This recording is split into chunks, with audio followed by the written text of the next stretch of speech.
إن ربكم الله الذي خلق السماوات والأرض في 6 أيام ثم استوى على العرش يغشي الليل النهار يطلبه حثيثا والشمس والقمر والنجوم مسخرات بأمره ألا له الخلق والأمر تبارك الله رب العالمين۔ یہ سورہ اعراف کی آیت نمبر 54 میں نے آپ کے سامنے پڑھی ہے۔ اس سے پہلے ذکر اس بات کا ہو رہا تھا کہ آخرت میں ان لوگوں کا انجام کیسا ہوگا جنہوں نے اپنے دین کو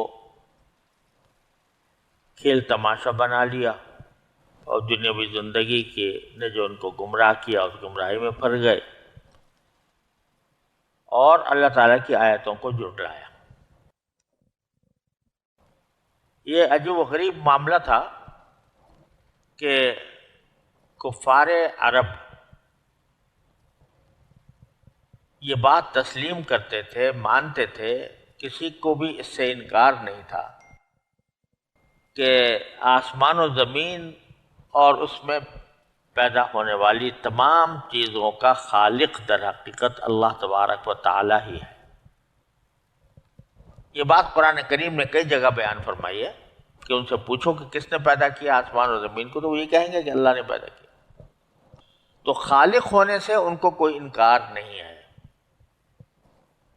لیکن اس کے بعد انہوں نے حماقت یہ کی ہے کہ یہ سمجھ لیا کہ اللہ تبارک و تعالیٰ نے یہ آسمان و زمین پیدا کر کے اپنے سارے کام جو ہیں وہ کچھ دیوتاؤں کے سپرد کر دیے ہیں اور خود اکیلا کہیں کوٹھے میں جا بیٹھ گیا ہے، الیاذ باللہ۔ یعنی اب اس کا کائنات پر تصرف کرنے سے کوئی تعلق نہیں رہا، بس پیدا کر کے بیٹھ گیا اور بہت سے کام لوگوں کو مختلف دیوتاؤں کو سونپ دیے، کسی کو بارش سونپ دی، کسی کو اولاد سونپ دی کہ اولاد دے گا، کسی کو رزق سونپ دیا کہ وہ رزق دے گا، اور خود الگ بیٹھ گیا۔ تو اس وجہ سے چونکہ وہ الگ بیٹھا، ایک طرف تو الگ بیٹھا ہے، دوسری طرف ہے بڑا جلال والی اللہ تبارک و تعالی، لہذا براہ راست اس سے کچھ اگر مانگیں گے تو کوئی ڈانٹ وانٹ نہ پڑ جائے، لہذا ان سے براہ راست مانگنے کے بجائے ہم یہ جو دیوتاؤں جن کو کہ تصرف کا اس نے اختیار دے رکھا ہے ان سے مانگیں گے اور یہی جا کر ہماری سفارش کریں گے اللہ تعالیٰ کے سامنے، تو پھر ہمارا کچھ کام بن جائے گا۔ یہ تصور تھا اہل عرب۔ تو اللہ تبارک و تعالیٰ یہاں پر فرما رہے ہیں کہ تم خود بھی مانتے ہو کہ آسمان و زمین اللہ تعالیٰ نے پیدا کیا۔ ان ربکم اللہ الذی خلق السماوات والارض،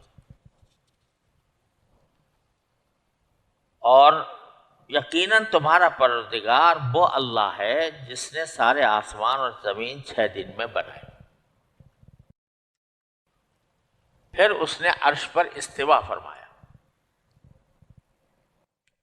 یعنی تمہارا یہ خیال کہ بس ایک مرتبہ پیدا کر کے وہ الگ ہو کر بیٹھ گیا، یہ بالکل بیہودہ خیال ہے۔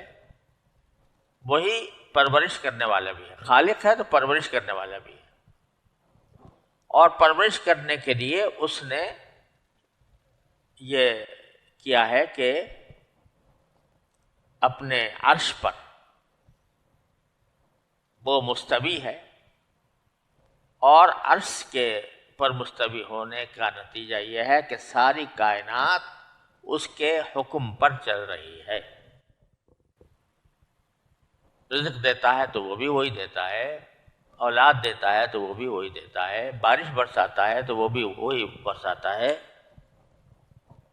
تو وہ ایسا نہیں ہے کہ الگ ہو کے بیٹھ گیا ہو، بلکہ عرش پر مستوی ہے، اور عرش پر مستوی ہونے کے معنی یہ کہ اس کا اقتدار پوری کائنات کے اوپر برقرار ہے اور ہر چیز اس کے حکم کے ماتحت ہے۔ اب یہاں دو تین باتیں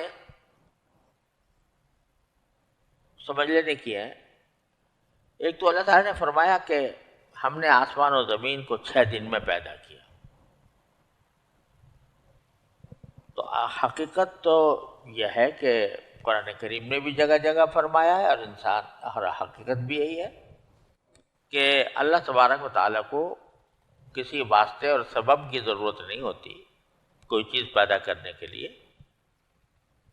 بار بار فرمایا گیا ہے کہ ہم جب کوئی کام کرنا چاہتے ہیں تو وہ کن کہہ دیتے ہیں تو وہ ہو جاتا ہے، بلکہ کن کہنے کی بھی ضرورت نہیں، محتاج اللہ تعالیٰ کن کہنے کے بھی نہیں. وہ ارادہ اور قدرت کو جمع فرما لیتے ہیں تو بس ہو جاتا ہے، وہ چیز ہو جاتی ہے. تو پھر یہ 6 دن کی کیا بات ہے کہ 6 دن میں زمین آسمان پیدا کیے؟ پہلی بات تو یہ سمجھنے کی ہے کہ یہاں یہ واضح نہیں ہے کہ 6 دن سے مراد یہ دنیا کے 6 دن ہیں یا خدائی 6 دن ہیں. احتمال دونوں ہیں. یہ 6 دن بھی ہو سکتے ہیں جو 24 گھنٹوں پر مشتمل ہوتا ہے ایک دن، اور مراد اس کی اگر یہ ہے تو وہاں سوال یہ پیدا ہوتا ہے کہ جب آسمان و زمین ابھی پیدا نہیں ہوئے تھے تو دنوں کا تعین کیسے ہوا؟ دن کا تعین تو آسمان طلوع اور غروب کے ذریعے ہوتا ہے، تو دن کا تعین کیسے ہو گیا تخلیق کے وقت؟ تو اس کا تو جواب یہ ہے کہ مراد یہاں پر 6 دن کی مقدار ہے. 6 دن کی مقدار، نہ یہ کہ حقیقی دن اور رات. لیکن دوسرا احتمال یہ ہے کہ یہاں دن سے مراد یہ 24 گھنٹے والا دن نہیں، بلکہ اللہ تبارک و تعالیٰ کے ہاں جو دن ہوتا ہے. اِنَّ يَوْمًا عِندَ رَبِّكَ كَأَلْفِ سَنَةٍ مِّمَّا تَعُدُّونَ. باری تعالیٰ کے نزدیک ایک دن جو ہے وہ تمہاری گنتی کے حساب سے کتنی ہے؟ 1000 سال کے برابر. 1000 سال گزریں گے تو اللہ تعالیٰ کا ایک دن مکمل ہوگا. اگر وہ دن مراد ہو تو 6000 سال چاہیے زمین و آسمان کی تخلیق کے لیے. تو ہو سکتا ہے وہ ہو. اور اگر اس تخلیق کے لیے یوم کا یا دن کا کوئی پیمانہ اور بنا دیا ہو اللہ تعالیٰ نے، وہ بھی اللہ تعالیٰ کے اختیار میں. لیکن یہ کام کیوں کیا کہ 6 دن میں بنایا؟ چاہے وہ 6 دن ہو یا 6000 سال ہو یا اس سے کم کوئی مدت ہو. تو عام طور سے مفسرین نے اس کا جواب یہ دیا ہے کہ اس سے انسانوں کو اس بات کی تعلیم مقصود ہے کہ جب بھی وہ کوئی کام کریں تو اطمینان سے کریں، جلد بازی میں نہ کریں. تو اللہ تعالیٰ بھی اگر چاہتے تو 1 سیکنڈ میں سارا جہان وجود میں آ جاتا، لیکن اللہ تعالیٰ نے 6 دن لگائے اس کو انجام تک پہنچانے کے لیے. اور اس کی ذرا مزید اگر اس کی تشریح کی جائے تو یہ ہو سکتی ہے کہ اللہ جل جلالہ نے یہ جب کائنات پیدا فرمائی، چاہے وہ زمین ہو یا آسمان ہو یا کچھ بھی ہو، تو اس کو ایک عالم اسباب بنایا. عالم اسباب بنایا یعنی اس میں جو کام ہوتے ہیں وہ کسی سبب کے ساتھ ان کو وابستہ فرما دیا. وہ سبب علت تامہ تو نہیں ہوتا کسی عمل کا، لیکن ایک واسطہ ہو جو اللہ تعالیٰ ہی کی تخلیق سے وہ واسطہ بنتا ہے، اللہ تعالیٰ کی تخلیق سے وہ سبب بنتا ہے. تو یوں تو اللہ تعالیٰ چاہے ایک لمحے میں، بلکہ ایک لمحے سے بھی کم میں پوری کائنات کھڑی ہو جائے لیکن چونکہ اللہ تبارک و تعالیٰ نے اس کائنات کو اسباب کے ماتحت چلانا تھا، یعنی دنیا کو اس طرح چلانا تھا کہ اس میں اسباب کو واسطہ بنایا تھا اللہ تعالیٰ نے اپنی تخلیق کا اور ربوبیت کا، تو اس لیے تخلیق کے وقت میں بھی اللہ تبارک و تعالیٰ نے اسی اسباب کو کے تحت اس کی تخلیق فرمائی۔ یہ ہو سکتا تھا ایک ہی کن میں یا کن سے بھی کم میں زمین، پہاڑ، دریا، یہ سب کچھ ایک ہی ساتھ ہو جاتے ہیں نا، لیکن چونکہ اسباب کے تحت یہ کائنات بنانی تھی، اس واسطے اسباب ہی کے ماتحت اللہ تبارک و تعالیٰ نے ان کو اس طرح کیا، جس کی تفصیل سورہ حمیم سجدہ میں اللہ تبارک و تعالیٰ نے اس 6 دن کی تفصیل بیان فرمائی ہے۔ تو وہاں اللہ تبارک و تعالیٰ نے فرمایا کہ قُلْ أَإِنَّكُمْ لَتَكْفُرُونَ بِالَّذِي خَلَقَ الْأَرْضَ فِي يَوْمَيْنِ وَتَجْعَلُونَ لَهُ أَنْدَادًا ذَلِكَ رَبُّ الْعَالَمِينَ۔ اب یہاں باری تعالیٰ کو رب العالمین فرمایا گیا ہے، یعنی وہ صرف تخلیق کرنے والے نہیں ہیں، اس کی پرورش بھی کرنی ہے۔ وَجَعَلَ فِيهَا رَوَاسِيَ مِن فَوْقِهَا وَبَارَكَ فِيهَا وَقَدَّرَ فِيهَا أَقْوَاتَهَا فِي 4 أَيَّامٍ سَوَاءً لِلسَّائِلِينَ۔ فرمایا کہ زمین کو 2 دن میں پیدا کیا، تخلیق تو 2 دن میں ہوئی، اور تخلیق اور اس کے اندر جو رزق پیدا کیے اللہ تعالیٰ نے، اور اس کے اوپر جو پہاڑ کھڑے کیے اور ان میں جو برکتیں پیدا فرمائیں، وہ سب ملا کر 4 دن میں ہوئی۔ تخلیق اور اس میں پہاڑ پیدا کرنا اور اس میں رزق پیدا کرنا، یہ سب کتنے میں ہوئے؟ 4 دن میں۔ اور پھر آسمان کی طرف جب آپ مستوی ہوئے تو وہ 2 دن میں۔ فَقَضَاهُنَّ 7 سَمَاوَاتٍ فِي يَوْمَيْنِ۔ تو یہ 6 دن کی تفصیل اس طرح بیان فرمائی ہے سورہ حمیم سجدہ میں۔ تو جب میں نے عرض کیا کہ جب یہ دنیا عالم اسباب کے تحت پیدا کی جا رہی تھی، تو تخلیق میں بھی اسباب کو ایک واسطہ بنایا گیا۔ وہ واسطہ بنانے کے لیے بے شک ضرورت تھی کہ کچھ وقت ملے، اس لیے 6 دن۔ اور اس سے زیادہ شاید یہ بات زیادہ واضح ہوگی کہ یہاں 6 دن سے مراد یہ 24 گھنٹے والے 6 دن نہیں ہیں، بلکہ اللہ والے 6 دن ہیں، وہ چاہے 1000 سال کے ہوں یا اس سے کم ہو، یا اس نے اللہ تعالیٰ کے پیمانے کے مطابق کوئی اور مقدار ہو، تو 6 دن کے اندر اسباب کے تحت پیدا فرمائے، کیونکہ عالم اسباب وجود میں لانا تھا۔ تو جب سبب بیچ میں آ گیا تو تاخیر خود بخود ہو گئی، اس لیے اس کو 6 دن میں پیدا کیا گیا۔ واللہ سبحانہ وتعالی، حقیقت حال تو اللہ تعالیٰ ہی بہتر جانتے ہیں، لیکن جو بات سمجھ میں آتی ہے وہ یہ ہے۔ تیسری بات یہ فرمائی، تیسری بات جو قابل ذکر ہے وہ ہے یہ فرمایا استوى علی العرش۔ تو استوا کے لفظی معنی کہ عربی زبان میں کیا ہوتا ہے؟ سیدھا ہو جانا، قائم ہو جانا، قابو پانا، اور بعض اوقات اس کو بیٹھنے کے معنی میں بھی استعمال کیا جاتا ہے۔ تو یہ فرمایا کہ آسمان و زمین کی تخلیق کرنے کے بعد باری تعالیٰ عرش پر، لفظی معنی اگر کیا جائے تو سیدھا ہو گیا، قائم ہو گیا، اس نے قابو پا لیا، بیٹھ گیا عرش پر۔ اب ان میں سے جتنے بھی معنی ہیں، الفاظ جو میں نے بولے، یہ اللہ تبارک و تعالیٰ کے حق میں ان میں سے کوئی بھی صحیح نہیں بیٹھتا اگر اس کے متبادر معنی لیے جائیں تو، کیونکہ اللہ تبارک و تعالیٰ حیز اور مکان سے منزہ ہے، وہ کسی خاص جگہ پر اس کا ہونا یہ حوادث کی طرح ممکن نہیں. لہذا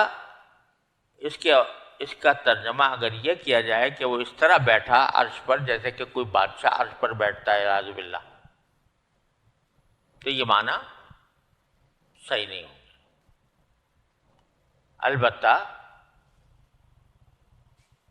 اللہ تبارک و تعالی کے اوپر چھوڑنا چاہیے کہ استوا کی کیا کیفیت ہے، کیا معنی ہے.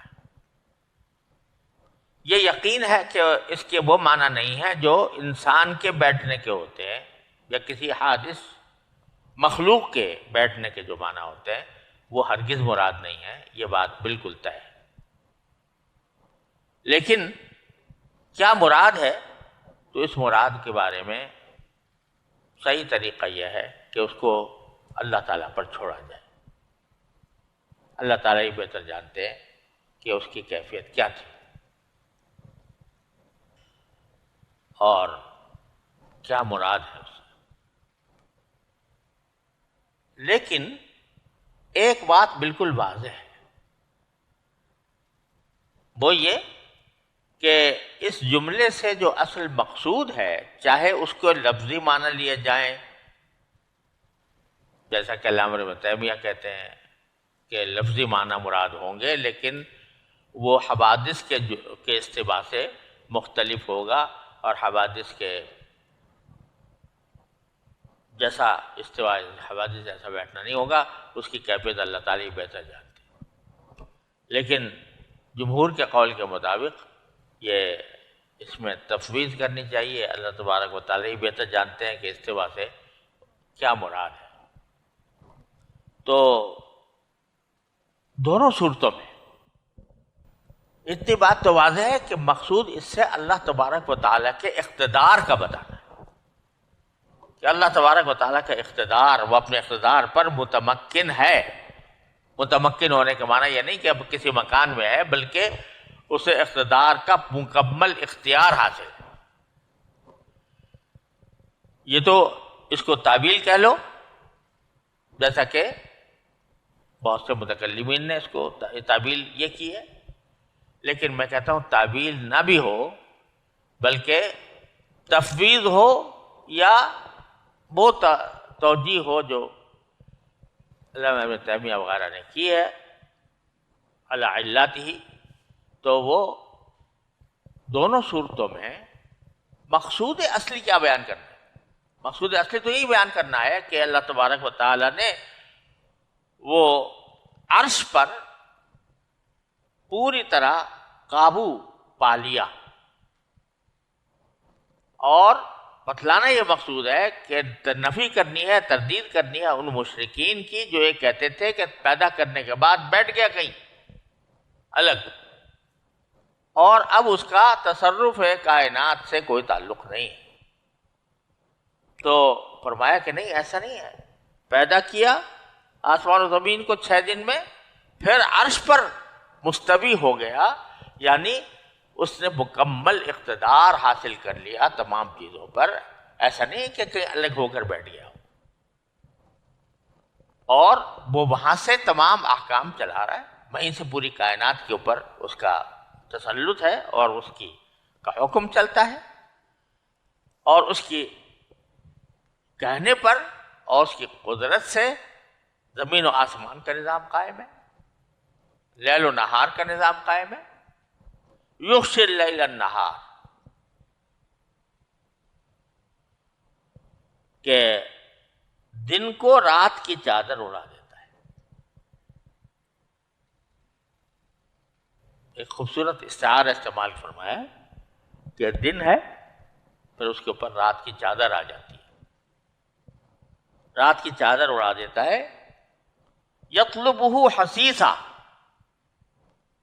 جو تیز رفتاری سے چلتی ہوئی اس کو آ دبوچتی ہے.